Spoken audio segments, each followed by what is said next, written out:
અહીંયા થોડા દિવસ પહેલા એક આદિવાસી યુવાનનો લગ્ન પ્રસંગ હતો, એને વરઘોડો નીકળ્યો, તો વરઘોડોમાં મુસ્તાક કરીને કોઈ દાદાગીરી કરનારો મોટો દાદો છે, એ સામે વરઘોડાની સામે ગાડી લઈને આવ્યો, તો ખરેખર તો એને સાઈડ પર ખરું જોઈએ, તો એને લઈને વિવાદ થયો, ને વિવાદ થતા મારામારી થઈ, તો ખરેખર પોલીસે શું કરવું જોઈએ?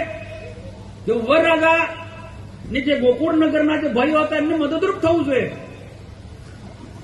એના બદલે સામાન્ય ફરિયાદ મુસ્તાકની સામે નોંધી ને મુસ્તાકને જામીન પર છોડી દીધો, અને આ જે ગોકુળનગરમાં જે વરઘોડાના વરરાજાને કસ્ટડીમાં મૂકી દીધો, વરરાજાને કસ્ટડીમાં મૂકી દીધો. તમે વિચાર કરો, જો શાહુકારને ગંઢે તેનાથી વાત પોલીસ તંત્ર આ પ્રકારના કૃત્ય કરે, એટલા માટે આજે મારે પોલીસની સામે આજે મારે ગુસ્સા થઈને બોલવું પડે છે.